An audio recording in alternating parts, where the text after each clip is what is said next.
Sir ನಮಸ್ಕಾರ. ನಮಸ್ತೆ ನಮಸ್ತೆ ಸರ್. ಸರ್, ಏನು ಹೆಸರು ನಿಮ್ಮದು? ಪ್ರಕಾಶ್ ಅಂತೇಳಿ ಸರ್. ಪ್ರಕಾಶ್. ಯಾವ್ರಿ? ನಾಗೂರ ಸರ್. ನಾಗೂರ.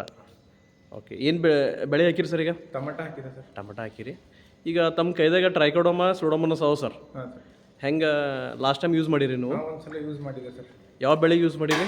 ನಾನು ಟಮಟಕ್ಕೆ ಮಾಡಿದೆ ಸರ್. ಮತ್ತೆಲ್ಲ ರಿಸಲ್ಟ್ ಸಿಕ್ಕಿದ್ರಿ? ರಿಸಲ್ಟ್ ಸಿಕ್ಕಿದೆ ಸರ್. ಏನಾಗ್ಲತ್ತಿತ್ತು ಟಮಟಾಗ? ಟಮಟ ಸಾಯ್ಲತ್ತಿತ್ತು ಸರ್ ಅದು. ಹಾಂ. ಇದು ಲಿಕ್ವಿಡ್ ಮಾಡಿ ಬಿಟ್ಟಿದ ಮೇಲೆ ಸಾಯೋದು ಕಂಟ್ರೋಲ್ ಆಗಿದ್ರಿ. ಹಾಂ, ಅದು ಟಮಟ ಸರ್. ಟಮಟ. ಮತ್ತು ಇದು ತರ್ಬೂಜ್ ಅಂತಿರಲ್ಲ? ತರಬೂಜಿಗೆ ಭೀ ಬಿಟ್ಟಿದೆ ಸರ್ ಸೇಮ್. ಹಾಂ. ಅದನ್ನು ಬೆಳೆ ಸಾಯ್ಲತ್ತಿತ್ತು. ಹಾಂ. ಇದು ಬಿಟ್ಟ ಮೇಲೆ ಅದು ಕಂಟ್ರೋಲ್ ಆಗ್ಯದ್ರಿ.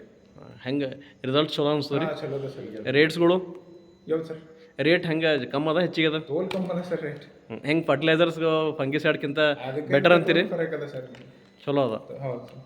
ರಿಸಲ್ಟ್ಸ್ ಪಕ್ಕ ಅದಾನ ಸುಮ್ಮನೆ ಹೇಳತ್ತೀರಿ? ಸರ್ 100% ರಿಸಲ್ಟ್ ಅದ ಸರ್. 100% ರಿಸಲ್ಟ್ ಅದ. ಹೌದು. ಈಗ ಯಾವ ಬೆಳೆ ಹಾಕ್ಲತ್ತೀರಿ? ಟಮಾಟ ಬಿಡ್ಲಿ ಟಮಾಟ. ಓಕೆ. ಬೇರೆ ರೈತರಿಗೆ ಏನು ಹೇಳಕ್ಕೆ ಇಷ್ಟಪಡ್ತೀರಿ? ಸರ್, ಇದು ಚಲೋ ಅದ, ಬಿಡ್ಬೋದು ಸರ್. ಇದು ಮತ್ತು ನಮ್ಗೆ ಏನು ಖರ್ಚಿನಾಗ ಭೀ ಭಾಳ ಕಮ್ಮಿ ಅದ ರೀ. ಹಾಂ. ಈ ಬೇರೆ ಬೇರೆ ಫಂಗಿಸೈಡ್ ಹೋಗಿ ಬಿಡೋದಕ್ಕೆ ಇದಕ್ಕೆ ಭಾಳ ಫರಕ್ ಅದ ಸರ್. ಫರಕ್ ಅದ. ಹೌದು sir. Okay sir, thank you. ಧನ್ಯವಾದ.